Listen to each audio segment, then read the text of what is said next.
پیارے دوستو، ہر سال حج کے موقع پر حاجی لوگ شیطان کو کنکریاں مارتے ہیں جسے جمرات کہا جاتا ہے۔ اسی مرتبہ حاجی لوگ شیطان کو کنکریاں مار رہے تھے تو اسی دوران ایک ایسا واقعہ رونما ہوا جس پر یقین کرنا مشکل ہے۔ آج کی اس ویڈیو میں ہم آپ کو حج کے دوران پیش آنے والے اس عجیب و غریب واقعہ کے بارے میں بتائیں گے جسے سن کر آپ لوگ بھی دنگ رہ جائیں گے۔ اس لیے آپ سے گزارش ہے کہ ہماری اس ویڈیو کو آخر تک ضرور دیکھیے گا، اور اگر ویڈیو پسند آئے تو ویڈیو کو لائک کر کے چینل کو سبسکرائب ضرور کر لیجئے گا۔ دوستو، فرائض کی ادائیگی میں سب سے مشکل مرحلہ حج کے دوران جمرات کو کنکریاں مارنے کا ہے۔ جمرات 3 مقامات پر واقع ہے۔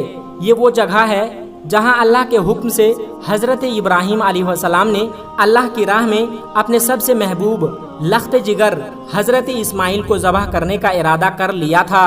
جب حضرت ابراہیم علیہ السلام اپنے بیٹے اسماعیل علیہ السلام کو لے کر مینا کی جانب جا رہے تھے تو 3 مقامات پر شیطان نے حضرت ابراہیم علیہ السلام کو ورگلانے اور بیٹے کی قربانی سے روکنے اور اللہ کی نافرمانی کرنے کی کوشش کی تھی۔ حضرت ابراہیم علیہ السلام نے ان 3 مقامات پر جمرہ اولا، جمرہ وسطیٰ یعنی درمیانہ اور جمرہ عقبہ یعنی آخر پر شیطان کو چھوٹی چھوٹی 7 کنکریاں مار کر شیطان کو بھگانے کا کام کیا تھا۔ چنانچہ حضرت ابراہیم علیہ السلام نے جب اپنے لخت جگر حضرت اسماعیل کو لٹا کر گردن پر چھری پھیر دینے کا فیصلہ کیا تو اللہ تبارک و تعالیٰ کی طرف سے فرشتے کے ذریعے بیٹے کی جگہ جنت سے ایک میڈھا ذبح کرا دیا گیا تھا۔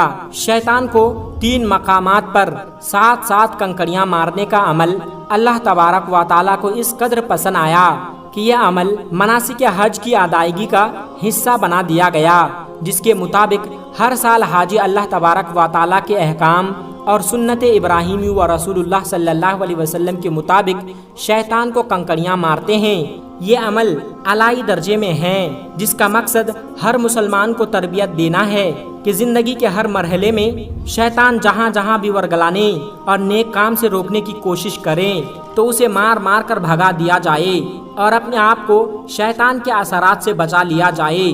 اس بار بھی حج کے دوران حاجیوں نے شیطان کو ان 3 مقامات پر 7 کنکریاں ماری، مگر اس دوران جو ہوا اسے دیکھ کر سب لوگ دنگ رہ گئے۔ دوستو، مناسک حج کی ادائیگی کے دوران جب سے امت مسلمہ کی خوشحالی کے باعث اجمیوں میں حج کی تعداد میں اضافہ ہوا ہے، اس وقت سے جمرات پر کنکریاں مارتے وقت بد نظمی اور بھگدڑ مچنے کی وجہ سے حاجیوں کی شہادت کے واقعات میں بھی اضافہ ہو رہا ہے، جبکہ حکومت سعودی عرب نے مناسک کے حج عمرہ کی ادائیگی کے سلسلے میں حجاج کرام کے لیے سہولتیں اور ہر قسم کی آسائشیں فراہم کرنے کے لیے بہترین انتظام کیے ہیں۔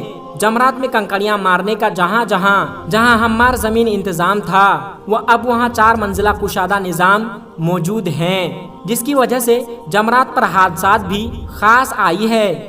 لیکن کنکریاں مارنے کے اعلیٰ انتظام کے باوجود گزشتہ سال شیطان نے ایسے حربے استعمال کیے کہ بھاری تعداد میں حجاج کرام شہید و زخمی ہو گئے تھے۔ اس حادثے نے پوری دنیائے انسانیت کو ہلا کر رکھ دیا تھا اور امت مسلمہ کے افراد کی بد نظمی، کشمکش اور نفرت کے مظاہرے نے مناسک حج و عمرہ کی ادائیگی کو بھی اپنی لپیٹ میں لینا شروع کر دیا تھا۔ غیر مسلموں کی سازش کے تحت اب اسلامی شعائر بھی لب کشائی ہونے لگی ہے کہ ایک مسلمان مٹی سے بنے ستونوں جمرات کو کنکریاں مار مار کر شیطان کا سر کچلنے کی کوشش کر رہے ہیں۔ کیا اس سے شیطان مر جائے گا؟ دوستو، اس حوالے سے آپ کو بتاتے چلیں کہ اس بار حج کے موقع پر جب حاجی شیطان کو کنکریاں مار رہے تھے تو 3 مقامات پر بیشتر حاجیوں نے ایک غلا نما انسانی جسم دیکھنے کا وعدہ کیا اور بیشتر نے ایسے شیطان سے تشبیہ دی۔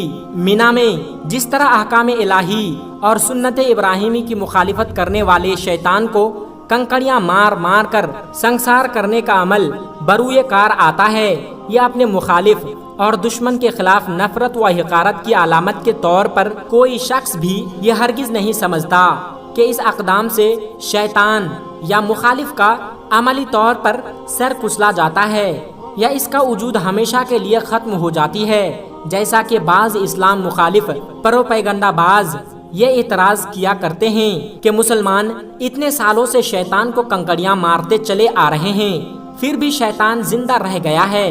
حج کے موقع پر جمرات کو ماری جانے والی ننھی اور چھوٹی کنکریاں شیطان کو کیا نقصان پہنچا سکتی ہے؟ مسلمانوں کو یہ نتیجہ کار گزاری میں وقت ضائع نہیں کرنا چاہیے۔ غیر مسلموں کے پروپیگنڈے کا مقصد مسلمانوں کو اسلامی شعائر سے متفر اور مایوس کرنا ہے، جبکہ اپنے مخالف اور دشمن کو سنسار کرنے اور اس کی قبر وغیرہ پر بھی پتھر پھینک کر اظہار نفرت کرنے کا واقعات قدیم زمانے سے چلے آ رہے ہیں۔ دنیا کے ہر مذہب اور ہر قوم میں کسی نہ کسی صورت میں اس طرز عمل کا رواج رہا ہے، جیسا کہ حضرت نوح علیہ السلام کی قوم نے ان کی اصلاح کی کوشش کی اور احکام الہی کے تبلیغ کے باوجود جواب میں یہ کہا تھا۔ قرآن مجید کی سورۃ الشعراء میں ان الفاظ کے ساتھ اس کا تذکرہ کیا ہے کہ اے نوح علیہ السلام، اگر تم باز نہ آئے تو تم بھی ان لوگوں میں سے ہوگے جو سنسار کیے گئے تھے۔ گویا مخالف کو سنسار کرنے اور اس پر پتھر پھینکنے کی رسم حضرت نوح علیہ السلام سے پہلے سے چلی آ رہی ہے۔ اسی طرح اہل مدین نے حضرت شعیب علیہ السلام کی تبلیغ و نصیحت کے جواب میں یہ کہا تھا، جو کہ قرآن کریم کی سورہ ہود میں ان الفاظ میں ذکر آتا ہے کہ اے شعیب، جو باتیں آپ کر رہے ہیں ان میں سے بہت سی باتیں ہم نہیں سمجھتے اور ہم تجھے اپنے اندر کمزور اور ضعیف سمجھتے ہیں۔ اگر تمہارے ساتھ تیرا قبیلہ نہ ہوتا تو ہم تجھے سنسار کر دیتے، اور تو کسی طور پر بھی ہم پر غلبہ پانے والا نہیں ہے۔ قرآن کریم میں بیان کردہ حوالوں سے یہ اندازہ لگایا جا سکتا ہے کہ مخالف اور دشمن کے خلاف غیظ و غضب اور نفرت کے اظہار اور سنساری کا عمل زمانہ قدیم سے چلا آ رہا ہے۔ دوستو، مسیحی کتابوں میں بھی اس کا تذکرہ موجود ہے کہ حضرت عیسیٰ علیہ السلام نے انجیر کا درخت دیکھا، اس کا پھل کھانا چاہا۔ جب آپ اس درخت کے قریب گئے تو موسم نہ ہونے کے سبب وہاں پتوں اور شاخوں کے سوا کچھ نہیں تھا۔ اس پر آپ نے اظہار ناراضگی کی اور فرمایا کہ تو کبھی پھلدار نہیں ہوگا۔